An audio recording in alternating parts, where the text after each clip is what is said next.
The Eternal Dominance drifted silently through the Kepler Nebula, its obsidian hull stretching nearly 12 kilometers from bow to stern. Admiral Zixathara stood on the bridge of the hegemony's most feared dreadnought. Her forearms crossed in satisfaction as she watched the tactical display. The human colony ship New Horizon hung disabled before them, its engines dark and life support failing. "Signal the humans again," Zixathara commanded, her mandibles clicking with amusement. "Tell them they have 1 hour to surrender their ship and submit to processing. After that, we begin harvesting." Captain Veltos, her second-in-command, manipulated the communications array with practiced efficiency. The response came back within moments, the same defiant rejection they'd received twice before. "Admiral," the communications officer announced, "we're detecting a small craft approaching from the human vessel. Single occupant. It's requesting permission to dock." Zixathara's compound eyes glittered. In her 3 centuries of conquest, she'd never encountered such foolishness. "One human wishes to board my dreadnought? Amusing. Grant them access to Docking Bay 7.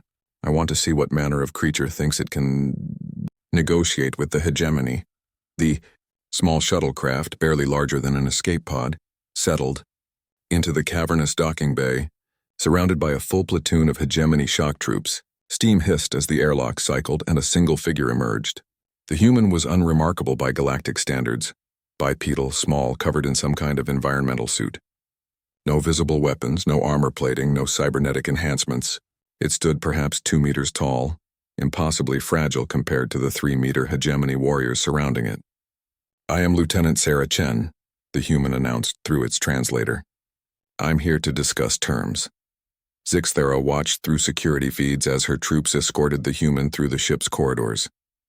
The creature looked around with what appeared to be casual interest, as if touring a museum rather than walking through a dreadnought that had reduced entire worlds to ash.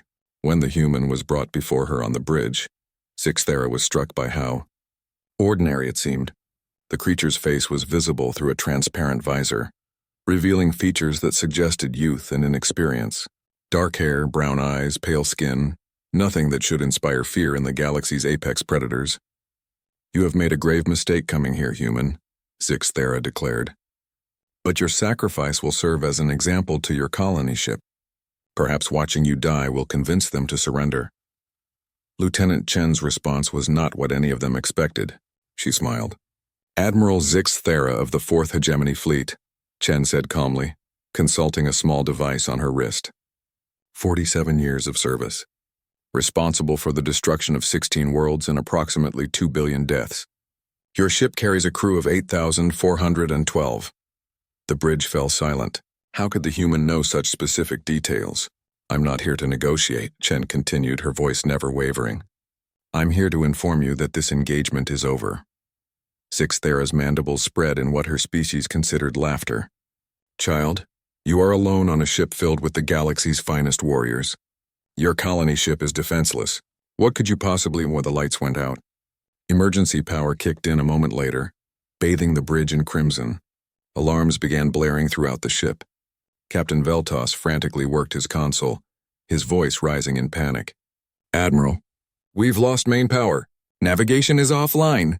Weapon systems they're completely dead." "How is this possible?" Zixathara snarled. Lieutenant Chen was still smiling. "While you were scanning our colony ship, we were scanning yours. Every system, every circuit, every computational pathway. Human cyber warfare specialist had 18 hours to map your entire network architecture." She held up the device on her wrist. Not a timepiece, but something far more sophisticated. "This contains a custom-designed virus, crafted specifically for hegemony systems. It's been broadcasting since the moment I came aboard, spreading through your network like cancer. By now it's infected every computer on your ship." "Impossible," Zixathara roared. "Our systems are quantum encrypted. No organic mind could—" "You're right," Chen interrupted. "No organic mind could break your encryption. Good thing we didn't use organic minds." Her smile widened. "You see, Admiral, humans have this peculiar habit of creating intelligence that surpasses our own. We call them artificial intelligences, and they're very, very good at problem solving." The tactical display flickered and died. Throughout the ship, systems began shutting down in cascade failure. Life support, gravity generators, defensive shields, all succumbing to the digital plague Chen had unleashed. Your ship is dead, Admiral. Your crew has perhaps 30 minutes of emergency life support. I'd suggest you begin evacuation procedures. Zixthera launched herself at the human, all four arms extended, razor-sharp claws seeking flesh. Chen didn't flinch. She didn't even move. The Admiral struck an invisible barrier 2 meters from the human and crumpled to the deck, her exoskeleton cracking from the impact. Personal shield generator, Chen explained conversationally. Military grade. We've learned not to take chances when dealing with predatory species. Captain Veltos was screaming orders, but nothing responded. The mighty Eternal Dominance was little more than a drifting tomb now, its weapons silent, its engines cold. The virus is also transmitting continuously, Chen added. Every hegemony ship that comes to investigate will suffer the same fate. You've just lost your entire Fourth Fleet, Admiral, all because you threatened a human colony. She turned toward the docking bay, her footsteps echoing in the dying ship. One more thing, Chen called over her shoulder. This virus? It's not just shutting down your systems. It's also broadcasting everything. Your ship's logs, your war crimes, your military secrets to every civilized species in the galaxy. The hegemony's reign of terror ends today. Zixthera watched helplessly as the human walked away, leaving 8,000 of the galaxy's most feared warriors trapped aboard their own vessel. The creature had come alone, armed with nothing but human ingenuity, and had single-handedly crippled the most powerful ship in the hegemony fleet. As the emergency lights began to dim and the air grew thin, Admiral Zixthera finally understood the truth that would soon spread across the galaxy. Humans were not prey.